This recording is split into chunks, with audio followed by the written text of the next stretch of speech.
I love the opportunity to bring up the violence of capitalism in the second question that I'm asked. So let's get into Let's it, go. which is that under the exploitative violence of capitalism, we are all service providers are actively encouraged to keep the problem going to line our own pockets, right?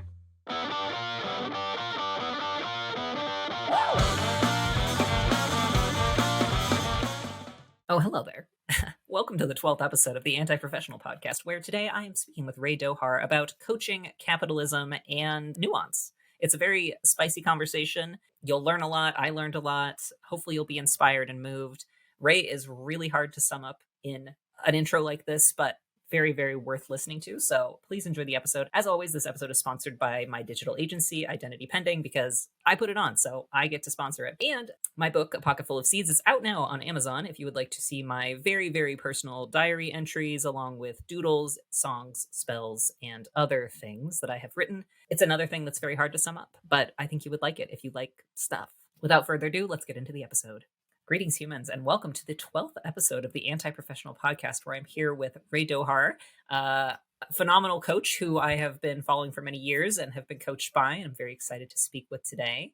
And I will be opening with a poem that I just wrote for Rae, which goes like this. Ray of light, ray of might, sunshine. Well, I gotta start over. Ray of light, ray of might, sunshine, sorrow, grief, delight, all the spice, all the softness, kicking ass and taking off when the plane is due to leave. We met online long ago, then on top of a mountain in Mexico.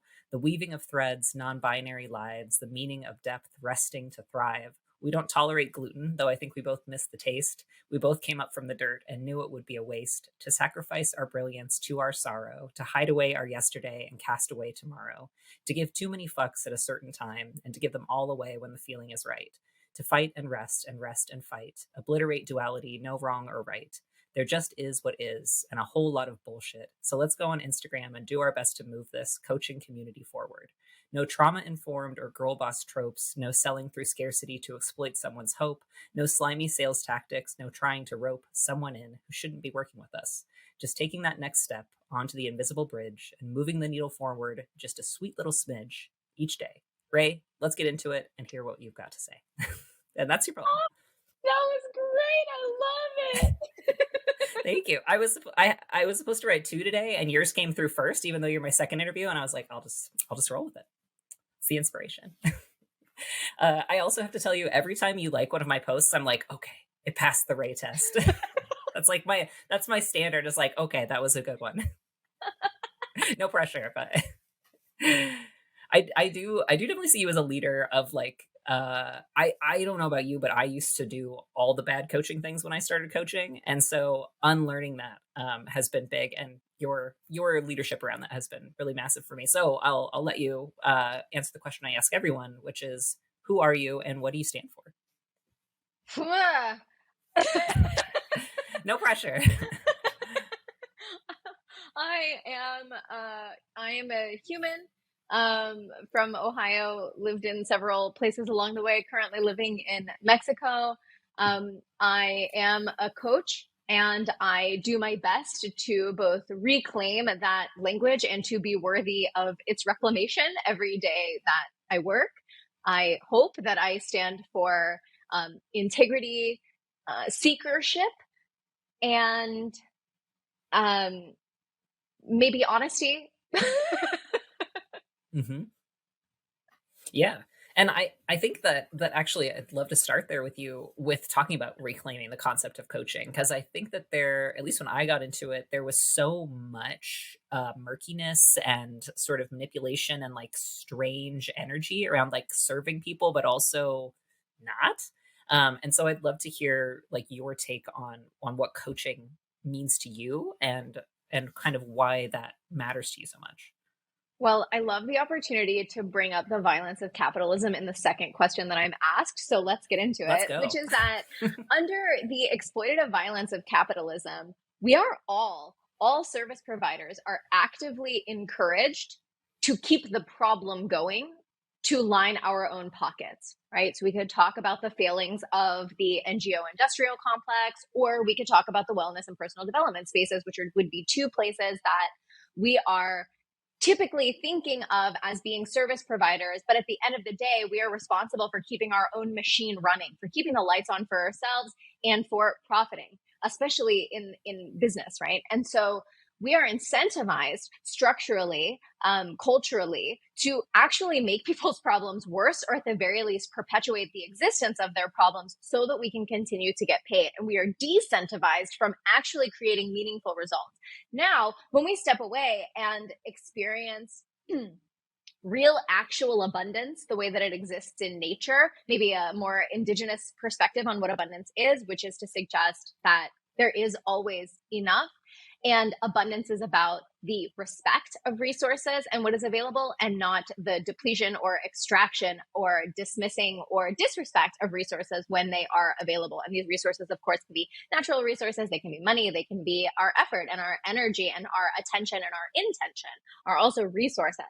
And when we understand this natural meaning of abundance, then of course, when we can look critically at this capitalistic framework, we realize that actually, if your business is thriving and maybe bringing in more money or more clients or more healing or more wellness or whatever it is that your business and your service work aims to do, then actually it is a win for everyone. It's a win for the collective. And if I were to be so profound as a coach and put myself out of business, that would only be an invitation for me to learn a new skill set and to continue to develop and to continue to serve what I believe my purpose is, which is to my best effort, to the best of my ability, to be of service to the people who sort of come across my path, and to make a luxurious, again, in a more natural sense, a more sensory, a more positive, a more vibrant existence for myself and for the people that I love and the world that I want to live in as a result of that.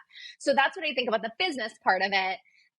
The coaching part of it is our responsibility, our ability to respond to our clients is to invite them into a space of possibility, not a space of lack, not a space of fear, and not a space of encouraging them to vote or spend or make decisions antithetical to their own best interests. And not to suggest that I know what somebody's best interest is, but to ensure that I am as objective as I can be. And I think that when we look through history, pre-colonization, pre-imperialism, pre-capitalism, pre-feudalism, we can see that there have always been people in our communities who were wisdom providers, who offered insight, who lived sort of at the edge of their communities in order to sort of search the spiritual depths or the energetic depths or the depths of wisdom, also reading and storytelling and history keepers in that way, to then disseminate and share that perspective, that encouragement, that information to other people in the community. So coaching, in the broadest sense, has always existed. It has been co-opted by capitalism, by enterprise, to use it as a way, again, to perpetuate people's problems while promising to give them an answer. And the reason that it's so irresistible is, like so many of these scams, there is a thread of truth that is within it, which is that like coaching is a real service. And I think another one of the examples that I've given before is, the concept of the snake oil salesman. Something that we don't remember often is that snake oil is real. It was a traditional Chinese remedy that was used to help with muscle and joint pain. And so when Chinese immigrants came to build the railroads in the American West, they brought with them this herbal remedy. And the workers and the bosses saw this as some kind of like sorcery, some kind of magic. It was better and more developed than anything that the Europeans had comparable to this kind of medicine. Like it was the clear winner, the much better medicine. And so when they were using it on the railroads, of course, there came a group of people who were like, well, if they're making it from Chinese snakes, we could just make it with the snakes that we find out here. And so they were making this sort of knockoff snake oil. It was a real product. It was oil that had to do with parts of snakes. However, the snakes in the American West did not have the same medicinal properties, and obviously was not the same distillation process because it didn't come with the indigenous and generational wisdom that they had developed for years and for generations in China. And so this is what it means to be a snake oil salesman, is to sell something that is a simulacra of a simulacra, a photocopy of a photocopy of something that actually was real. And I think that this applies to anything in wellness and in personal development, which is to suggest that like there is a thread of truth in it, and sometimes it's real. And unfortunately, it falls to us, the consumer, to be discerning and to become media literate in the different ways that people share. And this is increasingly difficult to do because how does anyone who's a beginner choose through a sea of self-identified experts? Like, you can't know what you don't know. And that's, therein sort of lies the problem. And then, of course, under capitalism, where people are legitimately financially desperate to make a buck, a lot of people have incentives. And a lot of people have had, as you suggested at the beginning of this call, really bad coaching. And so you don't know that there's actually something that's better than this. And so if you're somebody who's only experienced really bad coaching, I completely understand why someone will think, well, if this is what coaching is and it makes all this money, like I could do that too, because they don't realize that there is a skill and a tradition that go into what it is to be a competent and effective coach. Long answer, sorry. No, yeah. And with what you said, it makes me think about how my first experience of life coaching, I'm pretty sure, was Landmark, which was extremely abusive and manipulative. And when I tried to stand up to them and be like, hey, I feel like this is abusive and manipulative, they humiliated me in front of a bunch of people until I cried. And like, that was my introduction to coaching. And I still had a transformative experience from being there because I think I wanted to have a transformative experience and I wanted to fully consider the concepts they were bringing in front of me. And I maybe was at a point where I was ready to be pushed over some of those edges. I still don't think that they're an ethical organization, and I definitely wouldn't recommend that people give them their money. Right. But I think that you can have a transformation with a bad coach, and I think maybe you can not have a transformation with a good coach too. I mean, I think life is weird. I mean, I've learned things from people who were super drunk at bars who don't remember telling me things. Like, if that breakthrough is coming for you, it's coming for you. I completely agree in with some that. ways. Yeah, I completely agree with that. I was curious to get your perspective on like the sort of, in the coaching, there's a lot of this like abundance or like money mindset stuff. And I think that there's some of that that's true, of like believing you deserve things and like setting yourself up to receive a thing when it comes. But I also think there's a lot of like really flawed, nasty capitalistic stuff in there too, where it almost like blames poor people for being poor, which is not a thing that we want to keep doing. And so I'm curious what your orientation is around sort of like calling in the things you need to have that abundance, or even tapping into that natural abundance. And, how we see that in the coaching industry. Yeah, this is such a rich question, and I really appreciate the opportunity to be asked, because a lot of the work that I did initially as a coach was money mindset work, because my family history was really financially chaotic. And I know what it is to have to teach yourself things when no one around you can teach them. And I really appreciated the opportunity to accelerate that learning and growing process for other people. And because I saw that people were happy to talk about money mindset or whatever, and again, creating a false binary without speaking to structural and systemic privilege. We see this constantly, where self-care and community care are seen as antithetical, antagonistic to one another, anathema to one another. They couldn't possibly exist in the same place, rather than understanding that, again, in nature, binaries are not real, and they're human. They're constructions of the human mind to divide us and to further separate us. And so, yeah, I think that money mindset, in the purest sense of understanding that there are always opportunities available to me. I might, depending on where I exist in the matrix of privilege, not have the same opportunities or the same choices that somebody who is more advantaged or more privileged may have. However, I always have choices, and it is my responsibility as an individual to look for them and to use them in a way that honors myself and the people around me, and to continue to use this to like turn the tide in a way that is like meaningful and develops a world that like I would like to live in. That said, in addition to that, I think that it's really about, sorry to bring Jesus into this, but he came up in the last one too. It's okay. It's a day for Jesus. It is. I mean, Easter, I use the sort of archetype of the Christ consciousness of like Christ was able, his real gift, his sort of enlightenment, if we want to use that language, was the ability to be among those who were shunned from society, to be among the sex workers and to feel their pain and to empathize for their plight, and not allow that to bring him out of his enlightened state, to be able to actually open his heart and open his mind and to continue to educate himself without contracting energetically, without burning out, without shutting down, and to continue to be able to live a life of service. And so the point of abundance and understanding money mindset, which again, I think is just very common sense. The fact that like if I think there's an opportunity for a raise, I am more likely to ask for the raise. Like, this is not esoteric. This is not complicated. It's just antithetical to how we were acculturated. And so it's very helpful to have the reminder. I think that this is just basic common sense. But the purpose of this abundance work is not, in my belief,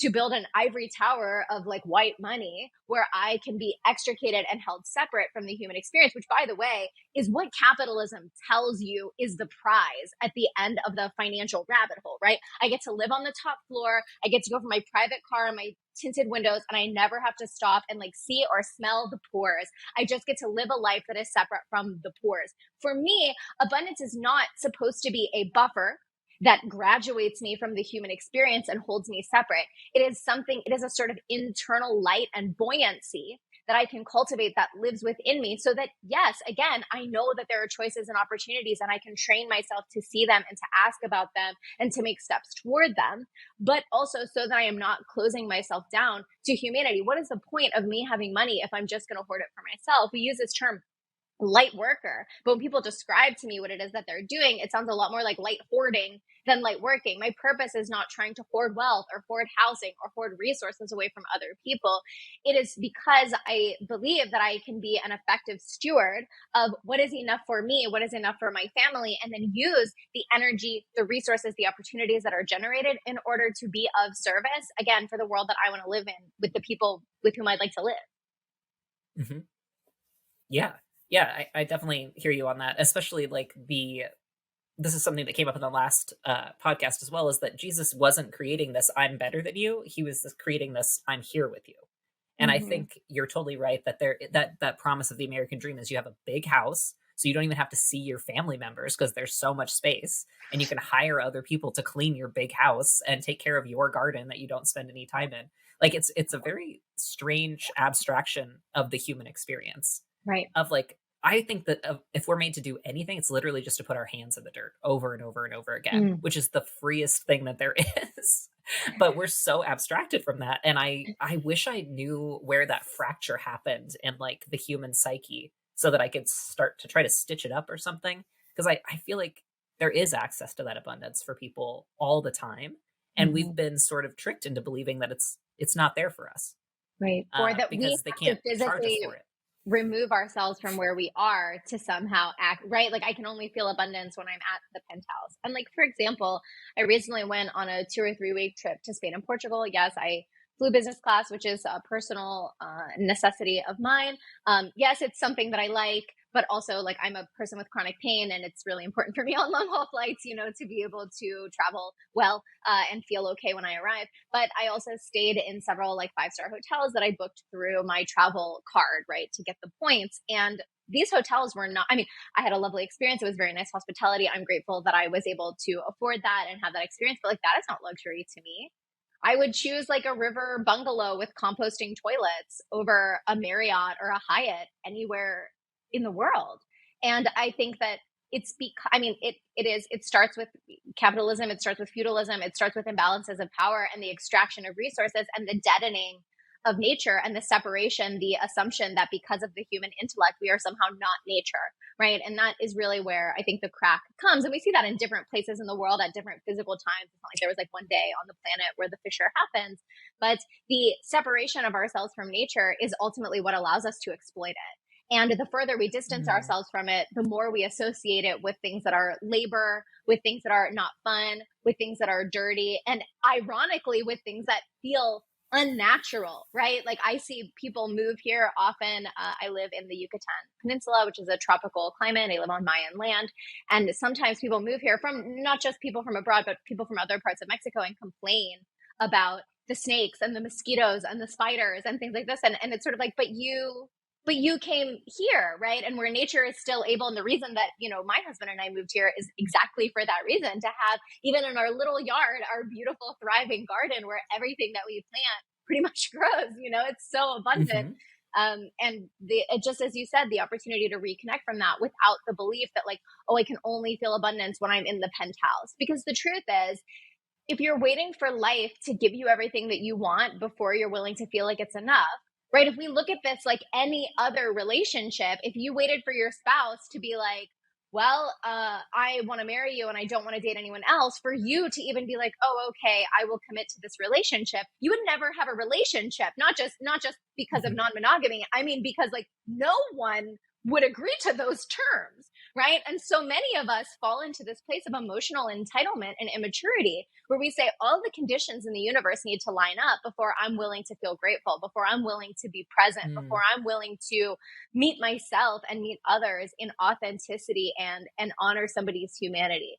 And that's where I really think that also specifically money mindset, but other kinds of mindset work come in, because they remind you, I don't have to wait on God, Daddy, the universe to give it Mhm. up to me before I'm ready to feel grateful now, before I'm ready to believe in abundance now, before I'm ready to train myself again to look for possibility and opportunity now. And yes, we see this co-opted to the ends of corporations and productivity and soldiering for capitalism, but this is equally true in every revolution, in every community organizing, in every co-op. The willing to just look at the status quo in every non-monogamous relationship, which I disagree with the comment that like every non-monogamous relationship is inherently like politically radical, but it is Mm. a small microcosm and an opportunity to practice looking at the status quo, looking at the cultural scripts and saying, can we creatively reimagine what's beyond that? And like that's what abundance is, and that's and facilitating that for someone is what coaching is. Mm.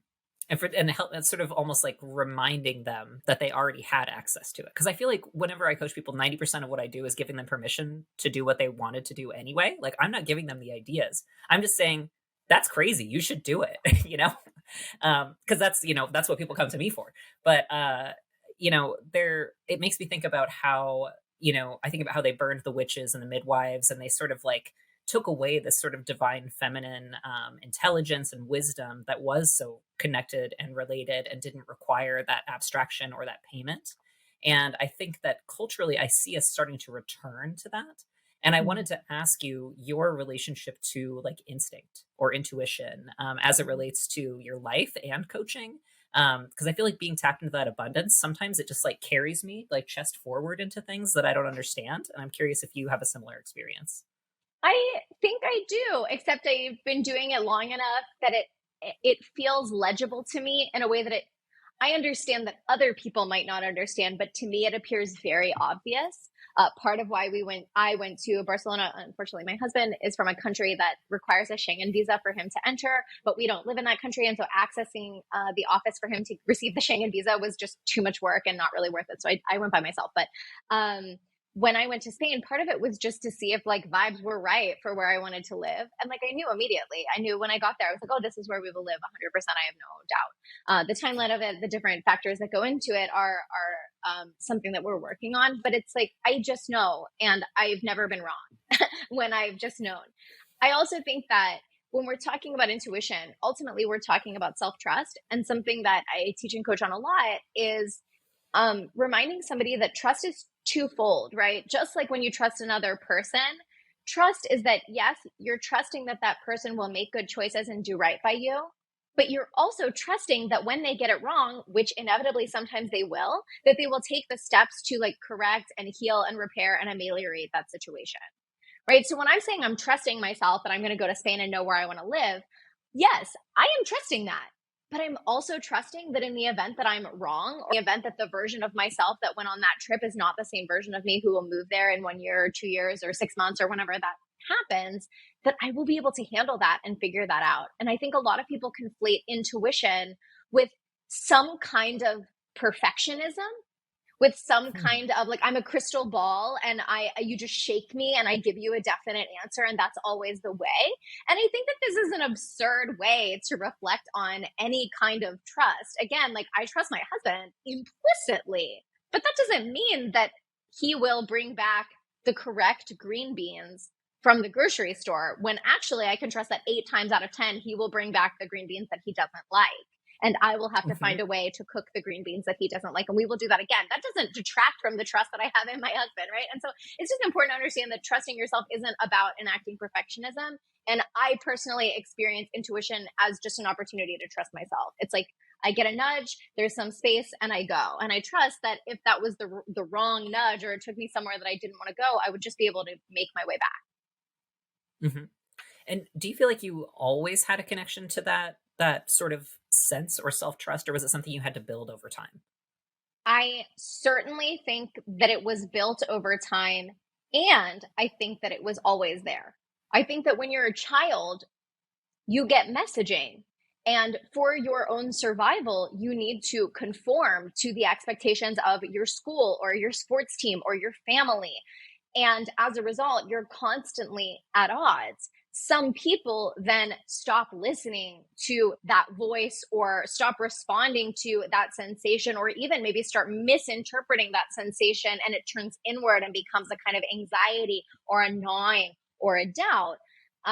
Whereas I think I had, as like you, unconventional interests and was interested in an unconventional life while also still, by hook or by crook, by nature or nurture, exhibiting enough culturally prized characteristics that I was just sort of seen as an eccentric, like even as a child, right? Because I am relatively like I'm conventionally attractive enough. I'm academically intelligent. I did well in school. And because I was able to sort of succeed in the way that society wanted me to succeed, I was also just sort of given the leeway to continue to just like try things on my own terms. Add to this, my parents weren't around that much. And so I Yeah. just was sort of like I was like left to my own devices a lot of the time. And my dad, who in some ways this was pretty negative, but in a lot of ways was a great opportunity for me, is an enormous risk taker, just a huge risk taker. And as a result of that, it was modeled to me. My family lost our house. We had declared bankruptcy as a family when I was much younger, and much younger than I am now. I don't mean when I was like 6. And lost our house and everything like that. And I grew up understanding that you can lose everything and it's still not really everything, and that it's Hmm. kind of never too late to start again. And I think I just internalized those messages where a lot of other people might have had those same experiences and internalized, like, don't take risks, don't step outside of the path or whatever.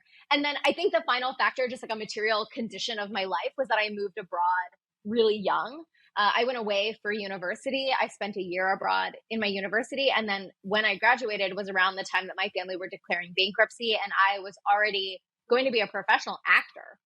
And I didn't have the financial means to support myself, even though I was a working actor. The opportunities that were available to me were not lucrative enough. And so I moved abroad, and I have lived abroad in several different countries. That's why I'm referring to as the vague nebulous abroad, because it's been different places over the years. And I think that when you're sort of held outside of the cultural norm, especially because most of the places that I lived were in Asia, which is where a place where I am visibly foreign, I had an opportunity to establish like kind of all aspects of my identity separate from the cultural norm, because it's assumed that as a foreigner you will just always be an outsider and you're not held to the same standard. Hmm. Yeah, that's something my therapist said to me in a similar vein. Is like, I never had a chance at fitting in, so I just decided to stand out because it's like, well, I'm never gonna get it, so I guess I give up. And then, yeah, putting yourself in a context where no one even expects it of you sounds very freeing. Um, it makes me curious. I know you mentioned, I think when we talked about your coaching career, you started in yoga, and then when you got into coaching, you did pretty well right out the gate, if I recall. And I'm curious if there's ever been like a low point in your coaching business where you were like, "Oh my gosh, I got to give up," or like, "Maybe this isn't for me." Like, have you had any like, Constantly. I think I've only seen you on what looks like the up and up from the outside, but I'm curious to hear what it's actually like. Constantly. And I appreciate you saying that, and allow me to make a note and a declaration right now to try to find meaningful ways to continue to communicate that. Because I remember I have like a long-term client, and I remember her being like, it was still March, but she was like, I've had 15 existential crises this year, and to be honest, that feels kind of low. I was like, right? Like, if you haven't had one this week, you're behind.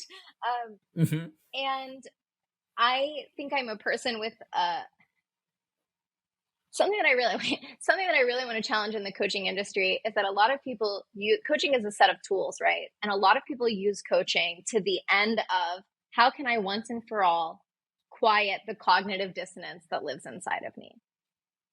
And as a result of being surrounded by people who do that, professional peers And I'm talking about not just coaches, but like high earning white lady coaches that I was hiring, that were sometimes hiring me, that I was in masterminds with. And I'm looking at how they're all doing their success. Also, not to ascribe like ladiness or whiteness with this, but I think that the people who are somewhat familiar with the coaching industry will understand what I'm talking about, because also some of them were not white. You know what I mean?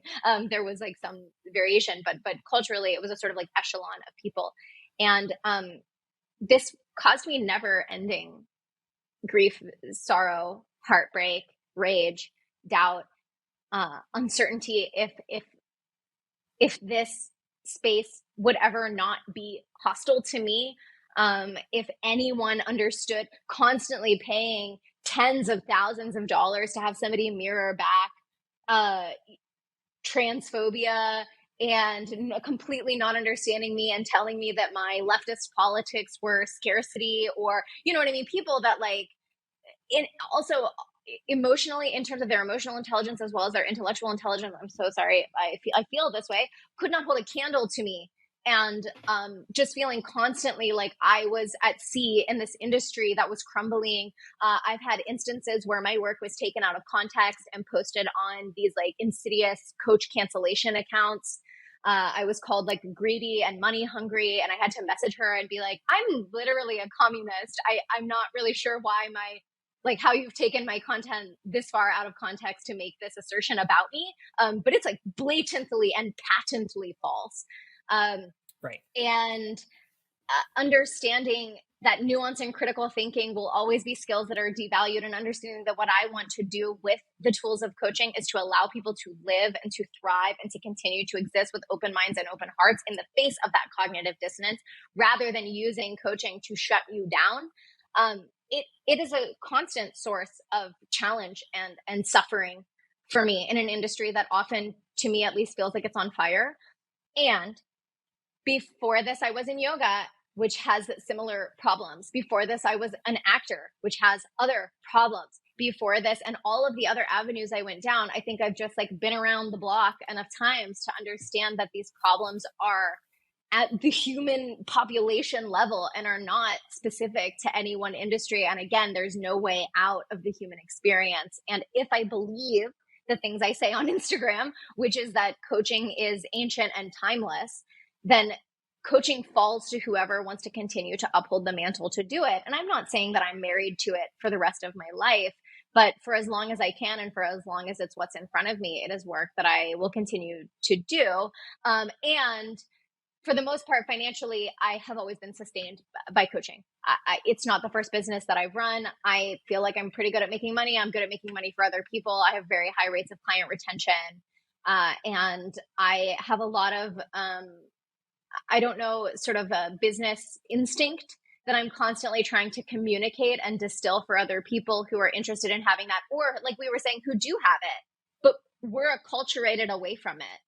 And inviting people to come back to that part of themselves, for people who already have the need and the interest and the desire.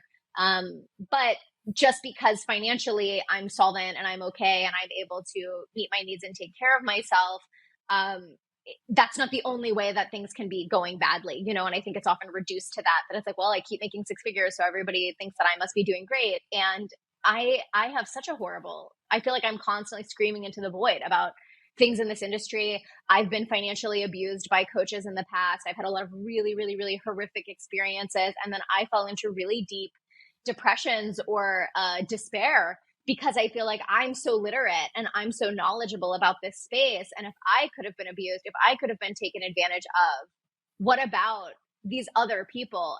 And you know, feeling like the catcher in the rye, where I want to save them all from falling off the cliff, and I just can't.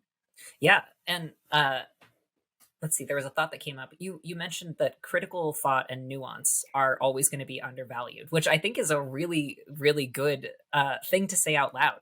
And I think similar to some of the conversations we've already had, it seems like if you pick a side, it's easy to get people excited about that duality. For some reason, we humans are just like, yes, there's a good and a bad, and I'm the good and they're the bad.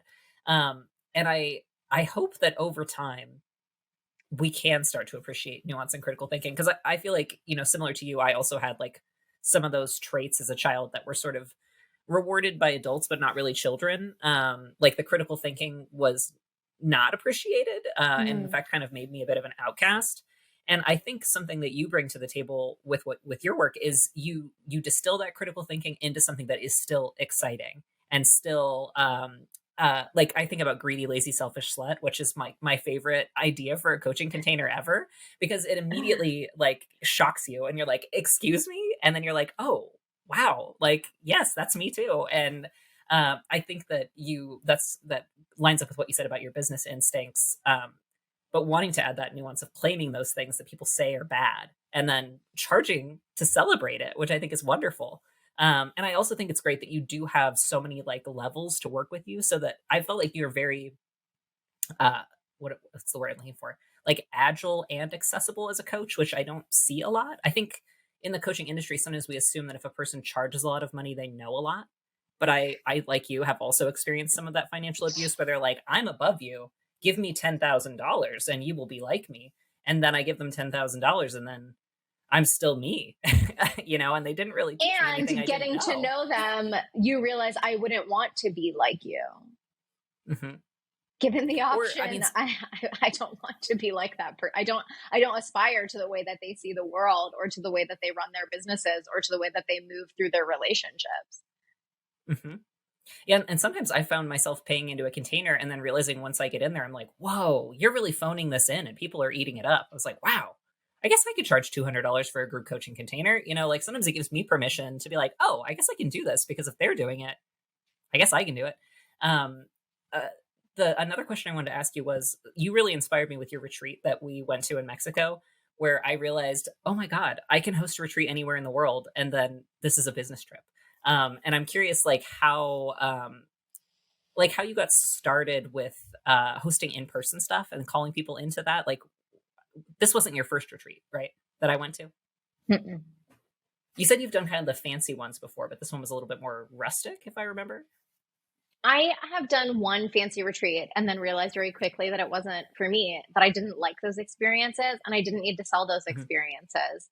And my background in retreats is that they're super common for yoga teachers, and that I used to live in Southeast Asia and coordinate and run retreats in and throughout Southeast Asia. And I have also worked on other people's retreats, taught on other people's yoga teacher trainings, like on site yoga teacher trainings, and been to several trainings and retreats that were sort of like on location. And that's just normal to me.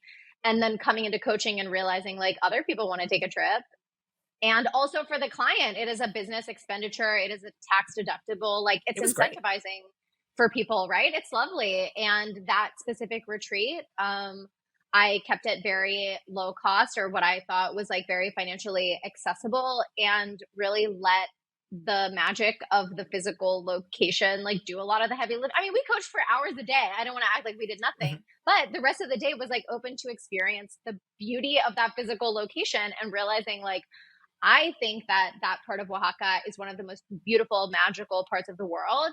And understanding that, again, like luxury, high end people might not see it that way, but a lot of people do. A lot of people, Mhm. right, were like me. I mean, it was a small retreat. There were originally 4 people, and then at the last minute, two couldn't come. So we were 2 people and me. Mhm. Um, to be fair, I only intended to sell 4 or 5 spots, and then it got smaller from there. But also, I put it together very last minute, right? It was like 2 months before or something like that. But even within that, it was just sort of like, but other people would like to do, just trusting that whatever you want to sell, other people probably want to go to it. And so my background was just like that was normal in the industry that I was in and the work that I did before I was a coach. And I just figured like other people like retreats. You don't have to just do yoga. You do anything you want. Right, or you don't have to do like 45 worksheets a day and like all sit in a boardroom. Like we, took beautiful walks through the forest, and like I think I just really appreciated that you like cracked my brain open for like what a coaching container could look like, because I had really assumed that it had to be one way, or like all of my coaching training has been online. So like I have two coaching certifications, neither of which taught me anything about business, by the way, which I always love talking about. But yeah, they also didn't really teach me about creating containers or like hosting events or like bringing people in. They just taught me how to tell people how to breathe and stuff like that, which I don't know, I didn't get a lot of value out of. But that's besides the point. The next question I wanted to ask you was, within your work, what do you feel people most misunderstand about you? You know, If that's not too that's not too crazy of a question. you know, I when I also, because you spoke about earlier saying like I had qualities that adults prized and maybe my peers didn't. And I did have that experience and I also didn't. I was a very, very polarizing presence. When I was asked to describe myself in one word, like into my mid to late 20s, I would have said polarizing, which is so funny to me.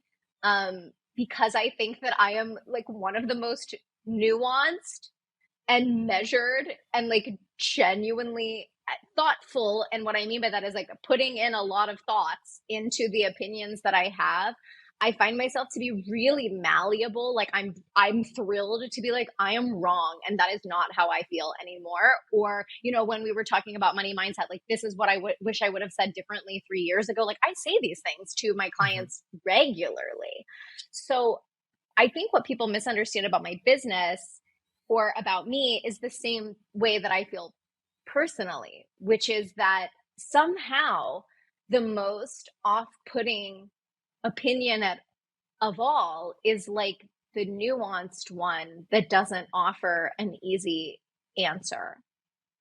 But I really thank you. I appreciate when you said like you still make it interesting. I want to be clear that I make it interesting to you and other people like you and other people like me, right? And the benefit of having a business on the internet is that I get to find all 40 of us Mhm. who want to have these conversations and they get to have that experience of my work and that perception of me while understanding that like, you know, the world writ large maybe doesn't experience me or my thoughts or my work in that way. So I would say that I think, yes, I think the most misunderstood thing about my work is that my takes are like scorching hot when the reality is that like all of them are like tepid, room temp, lukewarm at best. Um, but I do think that like the more I go, it's like I'm not interested in virality. I'm interested Mhm. in communicating very specifically to the people who will benefit from listening and from being in dialogue with me. And so I don't feel misunderstood the way that I did in most of my life through my business because I feel like the right people find me and I find the right people. And by right, I mean like resonant, the people who will benefit from the service that I Mhm. offer.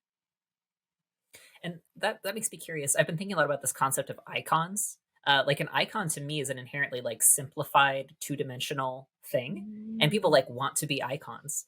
But I think especially like as a coach or as an online coach, people can sort of assume you are this icon, especially the way some people present themselves. And I'm curious if you've run into that where people assume you're like a celebrity or like this like fanciful creature, and then you like, you know, are a person. And I'm curious, like sometimes that happens to me. Like my onstage persona is very different from who I am as a Mm. person. People expect me to always be shiny. And I'm curious, like, if you have had experiences with being sort of like reduced to like a concept in order almost to like serve a person in whatever journey they're on. Mm. I'm not shit, and I don't think anyone ever thinks I'm shit, ever. Um, Although I do get the feedback a lot, I thought you would be taller. But Oh. I think that there is a reduction of my personhood. And I would say that that is deliberate. And I'm using the word professional in the sense that I think you and I are both interested in, again, being of service in a meaningful way, not about ascribing to corporate or cultural norms, and professional. And what I mean by that is, so when I was in Portugal, I met up with and spent a couple days with my former client who, like, years after working together, is my friend. And while we were spending the day together and I was sharing about some of my health things and some of the, you know, things that I was just experiencing in my physical body and then all of like the mess of the decision of where we're going to move and all the paperwork and whatever. And reminding her because she is also in service-based work where she has to be like a front-facing face of the services that she offers, reminding her and having the dialogue of like the issues of Rae the person and the human being are real and matter, but are not appropriate representations or accurate representations of Rae Dohar International LLC, the front facing business. And so is my personhood reduced? Yes. But again, that is deliberate, right? When clients get on a call with me and they're like, how are you? How's your day? I'm like, you're paying for this. Like, don't ask about me. Right. It's like, I am here Mhm. to be of service. It's not to dehumanize myself. But if there is something that I'm going through that I don't know how to extract wisdom from, that I don't know how to meaningfully lead myself through in a way that is of service to you based on the services that I offer, it's not appropriate and it doesn't belong in our relationship because that is the nature and the boundary of our relationship. So yes, I think that I minimize in certain aspects of my personhood are presentational, but not in a way that is inauthentic. It is in a way that I think best serves the client. And it's not my Mhm. responsibility as a coach to be a personality for the world. It is my responsibility as a coach to be a meaningful conduit of the information and the perspective and the wisdom and the processes that come through to serve my client. Yeah, and I think the way that you said that about boundaries is a really great distinction because something I tell a lot of folks is like you don't have to give your entire tender soul to the jaws of the internet. Like you don't. Like for me, I'm an exhibitionist, and like that's part of my artistic work. And I like being radically transparent, but I don't think everybody should be. It's really hard and uncomfortable, and like sometimes awkward, and I don't think it is for everyone. And I think sometimes having that super self that can sort of like be the face of your business allows you to have your like squishy self behind the scenes and let that be safe and protected from I from I the world also at large. think that there's a sort of dynamic interplay between what it is that you sell and the basis on which you sell it and your personality and navigating whether or not that is relevant. For example, if you are a Mm, relationship therapist and you have several postgraduate degrees that are the foundation on which you offer this service, and you've been divorced 3 times, it's kind of irrelevant to me because the scaffolding, the foundation on which you present your business, you can share about your divorce, you can disclose or not, which is a sort of philosophical and practical debate among therapists, like as we speak, an ongoing conversation that happens within that industry. Um, it's kind of irrelevant to me, the client, because you have another body of work that you're drawing from. If you are the mm, divine feminine tantrika and you and your husband, your soulmate, your twin flame are doing these workshops all over the place, and behind closed doors, you're screaming at each other and you're crying and you're constantly breaking up and getting back together again, suddenly that information is actually relevant to me as your mm, client because you're showing me here's the means, like here's our body of work, here's the means, and the end has produced an unhealthy, unsustainable relationship. So in that case, I don't think that you should be falling apart in front of your audience, in front of your community, in front of your clients. I think that's really erratic and really irresponsible. But I actually want to know. This is why when people talk about, again, sorry to bring up yoga again, but a lot of the that's fine. teachers who brought yoga to the West, a very complicated conversation that we could talk about for another 6 hours. And a lot of these teachers were financially abusing their students, were sexually abusing their students. And people would say, oh, you have to separate the teacher from the teachings. But the thing is, the leg that those teachings had to stand on was that through imbibing and working with the teachings, they would produce a sort of enlightened teacher, an embodied Mm, teacher who, because of the efficacy and the value of the teachings, was able to ascend and transcend and transmute and alchemize, right? And so when you see these are the things you're telling me to do and they're not working for you, I do think that that information is relevant and is in the client's best interest.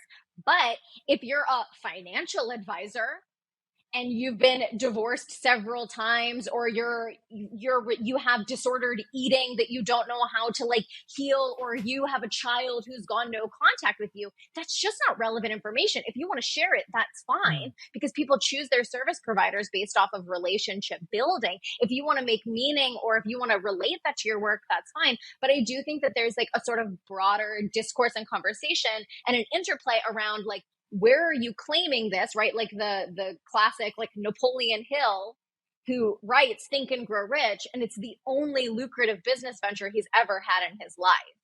It's relevant that he was a broke hoe his entire life, and writing this racist, capitalist, sexist, misogynistic book is the only way that he ever made money. And it was about telling people how he made all this money. I think that that's relevant. Right. And so this is when the discernment and the media literacy really comes into play, where I don't think it's cut and dry what is vital to share with people and what isn't. Just my thoughts. Yeah, I think it is a personal choice, and it does depend on like what is your personal brand. Because like I know a person who, she's just like a gluten-free food influencer, and sometimes she talks about like her stomach issues in great detail. And like that is what she provides, is like, you're not alone. Yeah. Like here's the nitty-gritty of like, hi, I'm gorgeous, but I also have like gut problems. And that's what she does. And I think, with my artwork sort of being separate from my digital marketing, that's the space for me to do that. Because it's not really relevant. And the flip side of that is if she was lying about having celiac, I'm saying you can obviously run a gluten-free products, gluten-free recipes, whatever. I'm not saying that, but if she was suggesting that her recipe development or the services or the protocol that she offered healed her from, for example, celiac disease that she never had in the first place, right? Like, again, this becomes really relevant. And like, this is how a lot of people use manipulation tactics to mythologize themselves and sell a service. And, the unfortunate side of that is like, we often don't find out until ever, or maybe like when they're dead. But I think sometimes it's relevant to the work that you do. And sometimes you're mythologizing yourself to make your work look more effective or relevant than it is. Or, right, a lot of the yoga teachers, same thing, vegan bloggers, whatever. And then behind the scenes are not at all vegan. I understand, because a lot of them don't want to be like harassed and bullied, which sometimes happens over something seemingly as innocuous as what you eat. And they receive a lot of backlash for sort of like coming clean. And like you said, you don't necessarily owe that to somebody. But if it is the foundation of your work and you're promising not just here's my bomb ass vegan recipes that are delicious, but you're promising, oh, veganism will make you more enlightened. It will make your sex life better. You'll smell better. You'll have more vitality. Your skin is looking better. But you're producing these results because you're not vegan at all. You've completely changed your diet and you haven't told anyone. Like this, I think it matters. It's like the whole Liver King. Like he lied about what the, eating all that liver did when he was really on like steroids. It's like, that's pretty unethical. And I feel like I remember you saying at one point that with coaching, you don't promise results. Like you don't say like, you're going to like 6 times your income and stuff like that, which I think is very responsible, because all of my copywriting training told me to do that. And I think I stopped doing it, and I stopped doing the fake scarcity, and I stopped doing the even pain point marketing. I don't feel very good about doing, unless I feel, I don't know, unless I feel like I'm relating to them as a peer. It like feels inappropriate to be like, are you a dummy butt? Like, let me enlighten you with my big brain. I actually have a plan for a marketing campaign that is for an art product, and the marketing campaign is only an idiot would buy this. I'm really looking forward to it, but that'll be way off track. So before we start to getting to our wrap up questions, the second to last section I wanted to ask you about was in the realm of professionalism as it relates to coaching or just in general. If you can imagine a brighter future, like a better future beyond the like oppressive capitalistic concepts of professionalism as it stands, what do you see as like a brighter future? Or even just like a more sustainable, community-oriented future? As a Marxist, as a materialist, I struggle to speculate, because I think that these speculations again emerge from the material conditions of that struggle and of that evolution. The themes, though,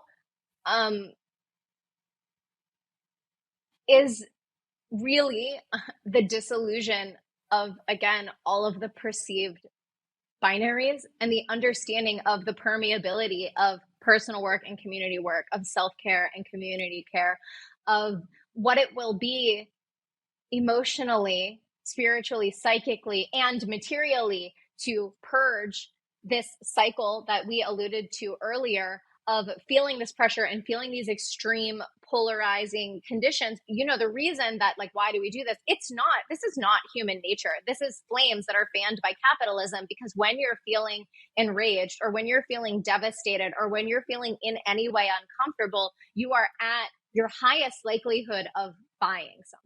You are your most vulnerable to be sold to, and you're most likely to buy something, specifically something that will promise you a short-term solution, a short-term relief from the frustration that you're feeling, which again is why I'm not really pressing results or scarcity. It's not my responsibility, and coaching is not doing the work for someone. I'm not your VA. I'm not your OBM. Those are blessed, sacred works, but they're not the work of a coach. And so I really just think a future that is free from this does take the creative reimagining of coaching. And it is called personal development.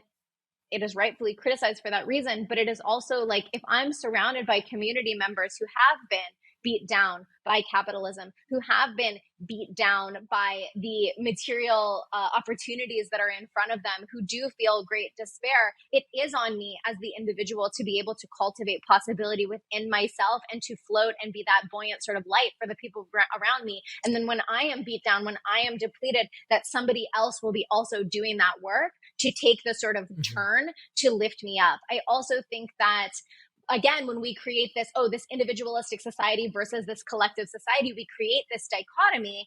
And this is one of the other ways that, for example, the US fans the flames against China, for example, in Chinese culture and Asian cultures in general, because they're collectivist and, all they do is care about other people and you can't have any individuality and your parents make you do these things. And is that culturally true?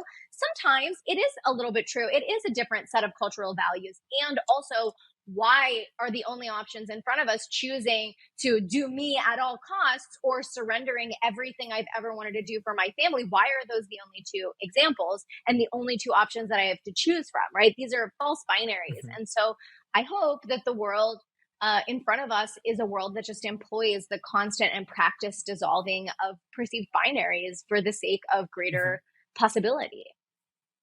Right. Yeah. And just realizing that there's like a true multiverse ahead of us as opposed to like just a crossroads. Right. And at all moments. Yeah. Thank you for that. I really appreciate that. And so then I'll kind of bring you into our closing questions, which are, what are you working on right now that you're excited about? This episode's going to come out in about 2 months. So if there's anything you want to like share that you're working on, or, invite people to, I think you do a great job of inviting. So yeah, what's cooking in your brain right now? We might be doing another retreat, so maybe look into that. It'll be right around the same price point as well. It's pretty affordable. It's a beautiful place. Of course, you can always work with me one-to-one. I have several different tiers of one-to-one offers, including like a 1-week option that lets you like try it. I mean, it's not try it before you buy it because you have to buy that 1 week, but try it before you invest in a longer term package. And then I'm not really sure. I don't plan things that far ahead, to be really honest. I find that my attention span and my timeline lives pretty short, but I'm Rae Dohar everywhere on many platforms. And I tend to use my platforms differently for different kinds of content. So I recommend, trying YouTube, trying TikTok, trying Instagram to see what kinds of conversations and information that you're interested in engaging with, because it's not repurposed. It's kind of a mixed bag everywhere. Yeah, it's true. You do have a very different tone in every space. And so you mentioned that people can find you raedohar.com, Rae Dohar, everywhere else. Is there anywhere else you would recommend people look up your stuff, or is that just like the singular? That's it. Yeah, I'm the only Rae Dohar, I'm pretty sure. Every Dohar on Facebook, I think, is a blood relative of mine. It's not that common of a name. So I'm the only Rae Dohar. I'm just being me on the internet, bopping around. Just doing it. Nice. Yeah. Well, beautiful. I'll definitely be linking to you in the show notes.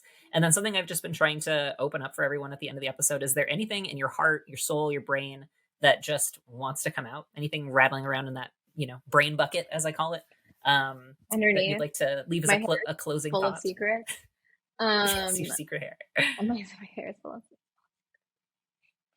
An image that comes to mind is that a former yoga teacher gave me many years ago, which is that of like the tiger or any of the big cats. And when they feel called to act, like when they're hungry or when they're hunting or when they're under threat or under perceived threat, they jump into action.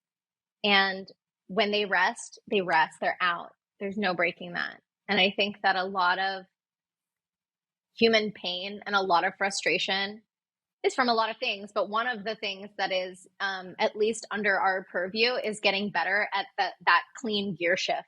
When you're in action, being present with being in action, and when you're at rest, really being present with being at rest, and then learning to discern between what is a real threat that calls you into action, what is a real desire that calls you into action, and what is a distraction. And I guess if I were to leave anybody with that, I think that that's like a really meaningful practice to examine in your life. Yeah, I appreciate that. I think I will integrate that. So even if that's just for me, thank you. Well, yeah. So that brings us to a close of our episode together. Rae, I really appreciate you being here. I have really enjoyed getting to know you. I will be keeping an eye out for the next retreat because I had such a good time with the last one. And yeah, just thanks for being here. Thank you. Well, humans, thank you so much for being here. This was the 12th episode of the Anti-Professional Podcast with Rae Dohar, a phenomenal coach and thought leader online. As always, this episode is sponsored by identitypending.com for all of your bold digital marketing needs. And if you want to read my very weird book, it is called A Pocketful of Seeds, available now on amazon.com. Thanks so much for listening. Have a great day. Goodbye.